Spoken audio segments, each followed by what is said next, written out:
पलासी का युद्ध एक ऐसा युद्ध जो भारत को एक शोषणकारी गुलामी की ओर धकेल देता है और यह युद्ध फिर वापस उभरने की कोई राह नहीं देता है।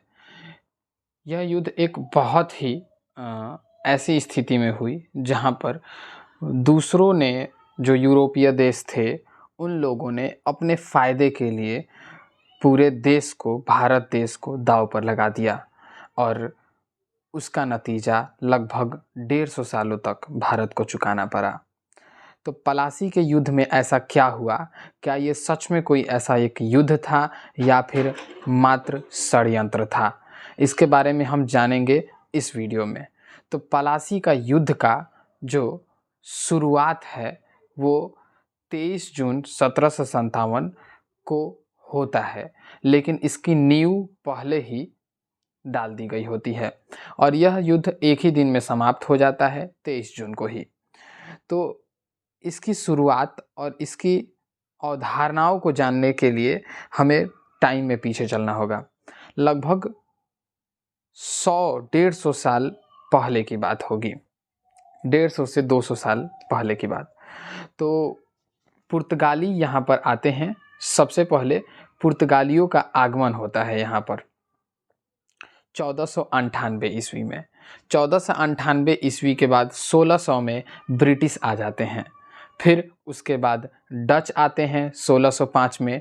1608 में ब्रिटिश अपना कंपनी स्थापित करते हैं। डेनिश 1616 में आ जाते हैं।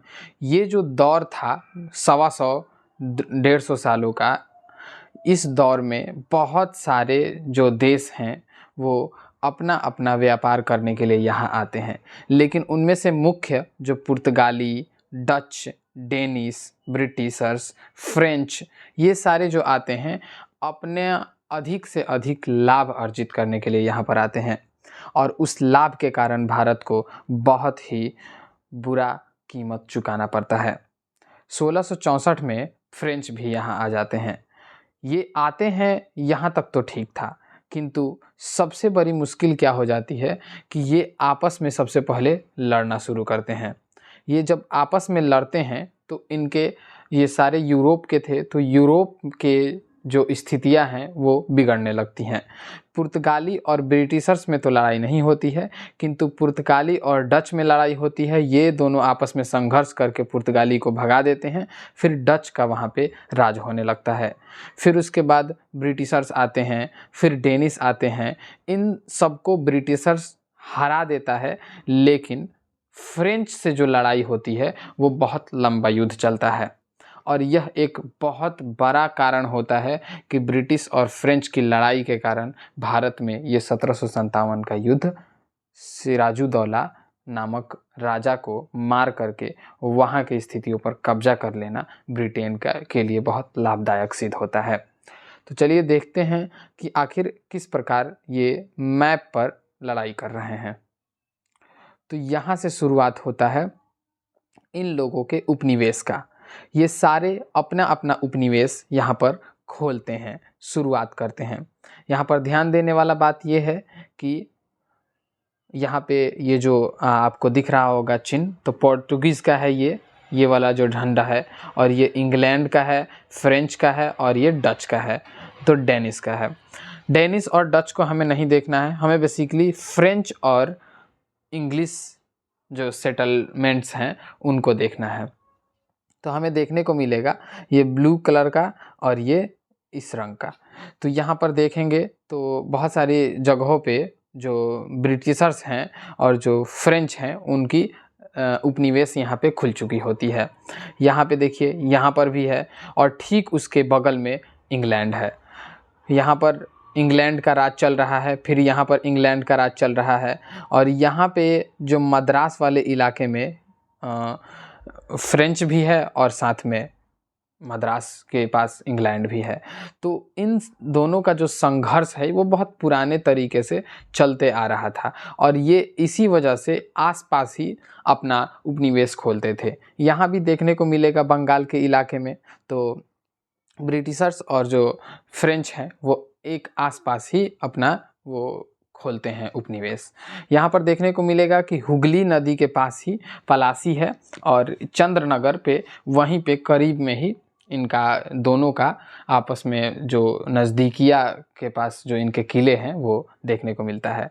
फिर अब यहाँ पर देखेंगे तो ये जो यूरोप है, ये पूरा यूरोप उठ करके भारत आ जाता है राज करने की महत्वाकांक्षाओं को लेकर के। और व्यापार तो इनका मुख्य उद्देश्य था ही, लेकिन राजनीतिक स्थिति को देख करके अपना अपना हाथ साफ करने का प्रयास करते हैं। यूरोप के फ्रांस और ब्रिटेन, इन दोनों में यहाँ पर लड़ाई चल रही होती है और इसी लड़ाई के कारण ये लोग अपना अपना उपनिवेश को रक्षा करने के लिए कई तरीके आजमाते हैं।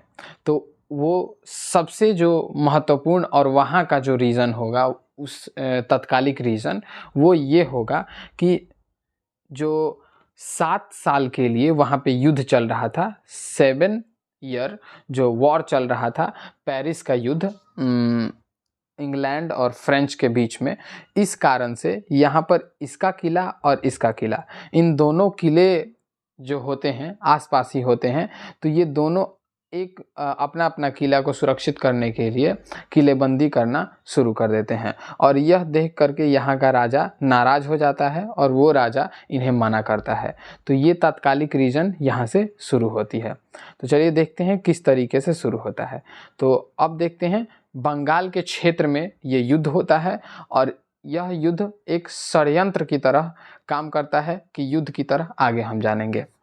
फिर यहाँ पे होता क्या है, ध्यान से समझेंगे।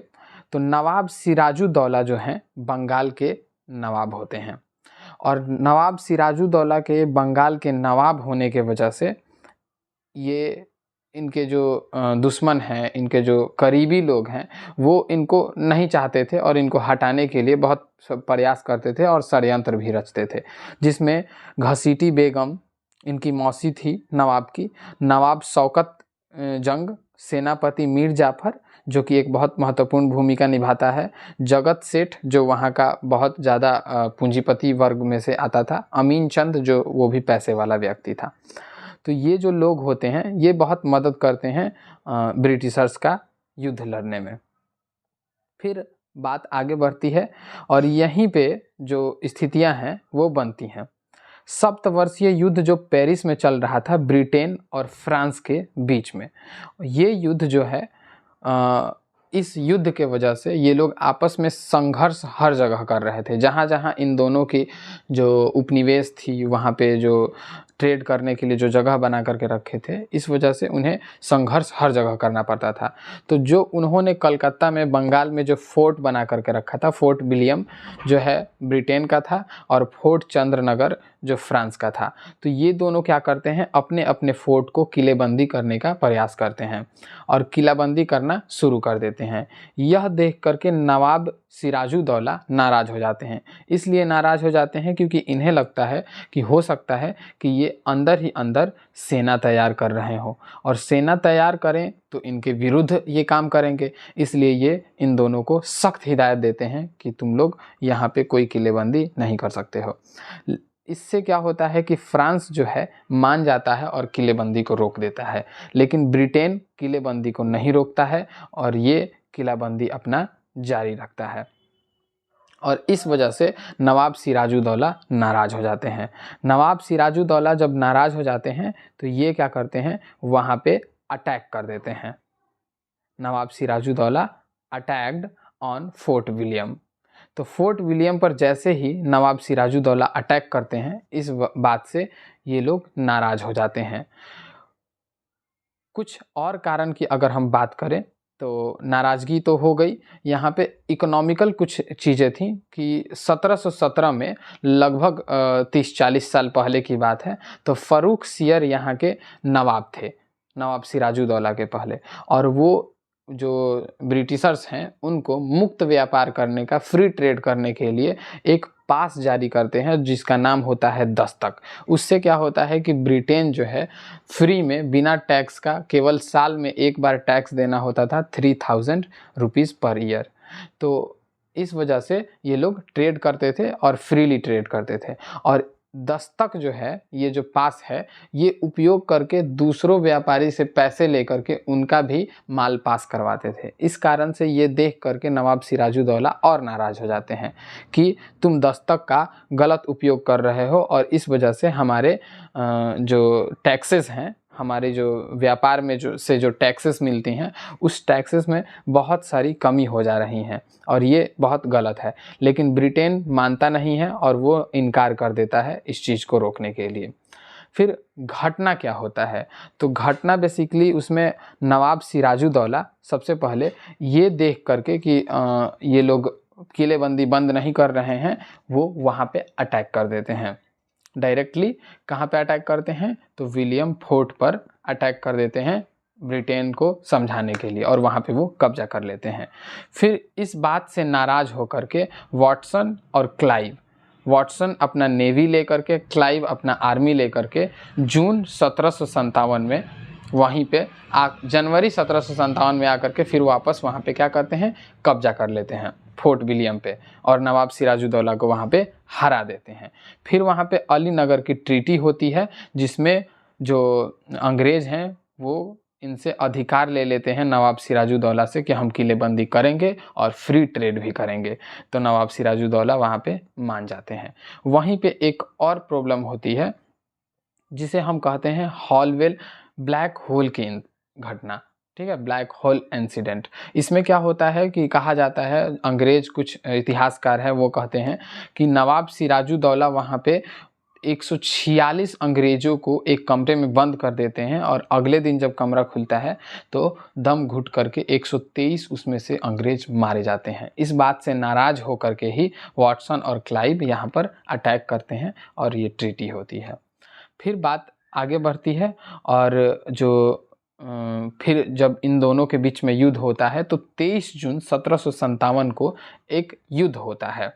किसके किसके बीच में, तो सिराजुद्दौला और ब्रिटेन के बीच में। ये क्यों होता है युद्ध, क्योंकि वाटसन और क्लाइव जो है जो आकर के फिर से अटैक कर देते हैं और अपना विलियम फोर्ट ले लेते हैं और दस्तक का उपयोग फिर से करने लगते हैं। तो इस बात से ये नवाब सिराजुद्दौला नाराज़ हो जाते हैं और वो फिर से अटैक करते हैं और दोनों के बीच में युद्ध होता है।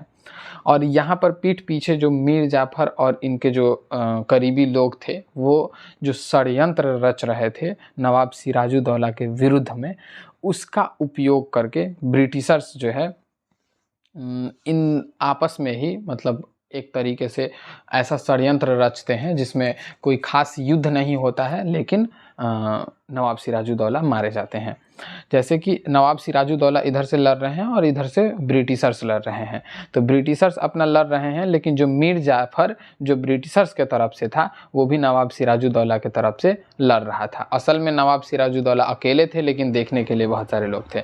तो फिर होता क्या है कि यहाँ पे अटैक होता है, लड़ाई झूठ मूठ का होता है और असल में ये मारे जाते हैं। फिर इनके साथी जो थे वो भाग जाते हैं। तो इस तरीके से क्या होता है कि नवाब सिराजुद्दौला की हत्या कर दी जाती है और मीर जाफ़र को यहाँ पर नवाब बनाया जाता है।